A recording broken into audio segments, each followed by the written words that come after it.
Bienvenue sur cette capsule pour apprendre à démêler périmètre, aire et volume. Périmètre, aire et volume peuvent parfois être mélangeants. En les identifiant mal dans une situation, ils peuvent te mener sur une fausse piste. Il importe de réfléchir aux indices présents dans la situation afin de bien identifier le concept et de l'utiliser adéquatement.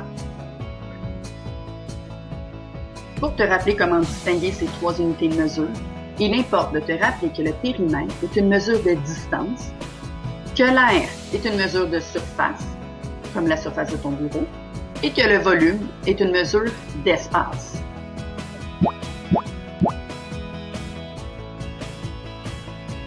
Pour définir le périmètre, il faut comprendre que c'est la mesure de la distance qui délimite le contour d'une figure, donc comme une clôture qu'on poserait autour d'un terrain. Pour la mesurer, il faut penser à utiliser le millimètre, centimètre, mètre, kilomètre, et ainsi de suite, et calculer le tour de la figure. Quant à l'aire, c'est la mesure de la surface intérieure d'une figure, sa superficie. Il y a plusieurs exemples de superficie en construction ou en rénovation, mais aussi en agriculture, et on la mesure grâce aux unités carrées. Ici, nous avons un rectangle de 4 cm de longueur par 3 cm de largeur. Nous tentons de déterminer sa superficie totale. Donc, en mesurant la longueur fois la largeur, on obtient la mesure de l'aire, donc 12 cm².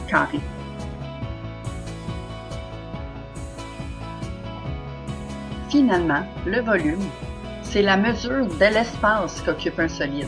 Donc, le volume d'eau dans une piscine, le volume de terre dans un pot, le volume de matériaux dans un camion, le volume de grains dans une benne, même le volume de lait produit par une vache. On n'oublie pas de les mesurer en unités cubiques. Voici une façon simple de trouver le volume d'un prisme.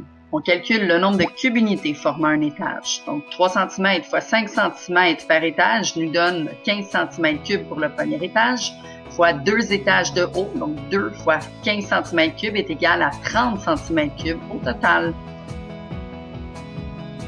On peut également trouver la mesure de ce prisme en faisant la longueur fois la largeur fois la hauteur. Donc la longueur est de 5 cm, fois la largeur de 3 cm, fois la hauteur de 2 cm.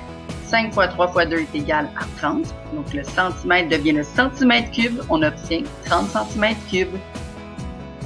Mets maintenant la vidéo sur pause et pratique-toi. Tu as terminé? Parfait, tu peux maintenant te corriger.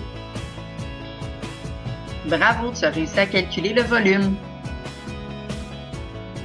Et voilà, tu sais maintenant distinguer périmètre, aire et volume.